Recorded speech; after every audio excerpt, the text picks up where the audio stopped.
So if you haven't watched our first lesson on grit when it comes to recruiting volunteers, then stop what you're doing, okay? Stop what you're doing, go watch that. But our first lesson, what we talked about was we can have the same system, the same strategy, the same process for recruiting volunteers, but if we don't have the same grit, we will not produce the same results. And we said that the secret ingredient for recruiting volunteers is always going to be grit. And so here's some things I have seen that have worked, but only gritty student pastors do them.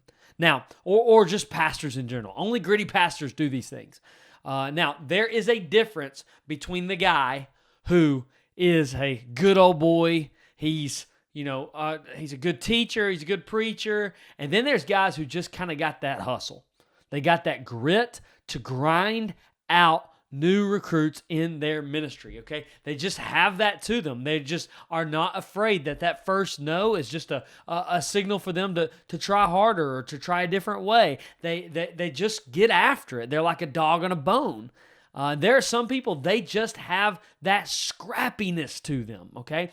I'm a scrappy guy. Okay, I like to work harder than people. I like to work smarter than people. I like to refine my system. Why? Because I don't always have the talent. I don't always have the luck. I don't always have the privilege afforded to me. My daddy wasn't in ministry. I didn't arrive on day one in ministry with being in charge of everything. Okay, there's gritty pastors. Now, when it comes to recruiting volunteers, though, we know the secret ingredient is grit. Okay, but here's some things that only gritty pastors do this, and they're usually wildly successful when they recruit volunteers. So let me start here. The first thing is this: they stop playing the victim's mentality when it comes to others' poor planning. There is a victim mentality in lazy ministers' lives, where they say, oh, because my senior pastor did not talk about us from the stage like he said he would. Or that video team, man, they just do all these silly social media videos for the pastor, and we just need one video, and if they just showed it on this one Sunday, then all of our problems would be fixed. And there's this victim mentality. And this victim mentality is absolutely ridiculous because we use it as a way to get out of actually taking responsibility for our job. I've said it before and I'll say it again. It is not your senior pastor's job to do your job. It is your job to do your job. So a lot of times we'll say, because the calendar, because the schedule, or because the sermon series didn't, allow them to talk about our ministry, then we can't recruit. That is ridiculous, y'all, okay? That is absolutely ridiculous. So I say gritty student pastors, they stop playing the victim mentality, and they actually create a calendar, okay, for how they're going to recruit through the year that is really independent from everything else that's going on, and then they do it. Okay, because you can recruit without stage announcements. I've done a whole video of that in our Substack before. Second thing, only gritty pastors do is they're not afraid of no's. Okay, you might have been rejected a lot in your life. Maybe you got rejected by a girl, and now because you got rejected by that girl, and that broke your heart when you were 14 years old, now you don't like to put people on the spot and ask them and are willing for a no. Here's the thing: gritty student pastors welcome no. Gritty pastors welcome a no. And the reason why they welcome a no is because usually when there's a no, there's a reason why. And that reason why usually informs me and gives me data points for my messaging for how I need to talk about this moving forward. What vision do I need to cast? Because often we'll say, my people won't, or the people won't, or here at our church, they just won't. But there's a lot better way to talk about this by saying, I have not led my people to this. He didn't say no. I haven't led him yet to say yes. But when they tell me a no, I get critical data points to understand why they are saying no, which helps me refine my campaign, which helps me refine my messaging and my strategy so that I can ultimately maybe get to a yes down the line, or at least maybe get a yes from somebody who might be in the same boat as them. So they're not afraid of no's. Another thing that only gritty student pastors do, number 3, is they send hundreds of text messages from a personal cell number.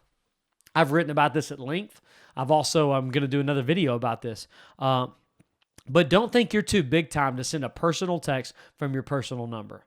Yeah, you can use Text in Church, Glue, or Clearstream. All that's great. But nothing is more effective than people just having your number and being able to save it in their phone and you sending them a message and they know that this is an automated thing. So I sent hundreds of text messages. I'm not kidding you. When we were recruiting to plant a church, I probably sent 500 text messages one day, and it produced people. Our pioneer team, if you ask many of them, hey, how'd you hear about local church? Well, because I got a text from Landon. It's real. So they sent hundreds of text messages. Another thing that only gritty student pastors do, only gritty student pastors take notes after every conversation that they have with a potential volunteer. I need to know this person to recruit this person. I need data points on their life. I need to shepherd them. I need to care for them. This is not just a one-time thing. I'm thinking, because serving is not me trying to be transactional to get something from you. I want to get something for you. So I need to care for you. I need to know you. I need to shepherd you. But if I've done that with 500 people, then I'm not going to even know who you are if I haven't taken notes. So you need some sort of system for all those people that you're recruiting, whether it's a Google Sheet or a PCO workflow, for you to be taking notes about the things that they said back to you. For example, I had somebody who said they couldn't serve in the ministry right now because they're traveling to Virginia every month to go take care of their aging parent. Well, that allowed me a pastoral moment to care for that person over time, and eventually that person started serving. I'm not doing it so that they serve. I'm doing that so that they mature in their relationship with Jesus through serving, and care is often a way to do that. But if I don't have good data, I can't have good care. So you got to take notes.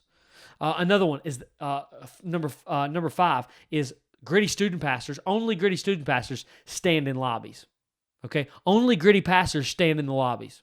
They stand in the lobbies and they don't talk to their buddies. They don't go to the green room. They don't, go to the bathroom every time. I've been guilty of that. They don't go to the bathroom every single time there's a break in between services just so they can stop talking to people. They actually welcome talking to people because they know the best place to recruit is in the house, or is in the atrium, is in the place already where everybody's at every single Sunday. You need to be recruiting, okay? Right there. In the atrium, in the lobby, in the sanctuary, whatever, in the portico, out of the porch, I don't know. Another thing only gritty student pastors do is they learn people's names. You need to be a master, a grand master, red belt in karate at learning people's names. Yes, you need to figure out what are the little rhymes you need to make in your head. What are the little dots you need to connect to make that person, to make that person's name stick in your head. You got to do it over and over and over again because you got to learn names. Because when you learn names, that communicates value to somebody. And that when you ask that person to serve next, they know that you already care and you're already a part of their life, even in just a small way of learning their names. There's so much psychology behind the power of learning somebody's names. Another thing, number 7, is they call people, okay? They call people. They actually dial the number and call people and have conversations. Say, hey, I'd love to talk with you. It puts people on the spot. Guess what? That's a good thing, okay? I did that this week. Had a bunch of Facebook leads that came in from some ads we were running for our church. I said, you know what? I'm going to call 30 people today. I got to pray with people. I got to connect with people. And I got a feeling there's going to be some people come to our church because they actually got a real in-person phone call from somebody, not just a text message. And then finally, there's this, okay? They use Jesus' strategy. Number 8, they use Jesus' strategy. Jesus gave us one strategy for recruiting volunteers. Luke 10:2. He says, the harvest is plentiful, but the workers are few. Therefore, pray to the Lord of the harvest, okay, that he would send the laborers. We have to pray. We have to spend more time than you think that you need to pray, to actually pray for volunteers. Pray that God would send out the laborers. Because it's like what Chris Hodges says, okay? Chris Hodges says this about money, okay? He says, don't ask people for money. Ask God. He'll talk to the people. And the same goes with recruiting, okay? Don't ask people to serve in your ministry. First and foremost, ask God. He'll talk to the people. He's already in a conversation with people. God's already convicting. The Holy Spirit's already, Holy Spirit's already evident in their lives, just leading them towards serving the local church. And And all you're doing is you're just stepping in and doing your part. So employ Jesus' strategy as well. It's gritty. You got to get up early. You got to spend more time praying than you think that you need. But here's the deal. We can have the best system and strategy in the world, but unless we have grit, none of it matters. You and I, we can have the same system, the same strategy. You can watch the same course. You can download the same PDFs. But if we don't have the same grit, we will not produce the same results. I will recruit more for you than you because I will outwork you. And that is the mentality you need to have. Nobody's going to outwork me. Nobody's going to work harder. Nobody's going to learn more names. Nobody's going to be in the atrium longer. Nobody's going to ask people and put people on the spot and send more text messages than me. I'm going to be the grittiest guy on staff. You be that. Don't play the victim. You be the gritty guy. Be the gritty guy and see what the Lord might do with it.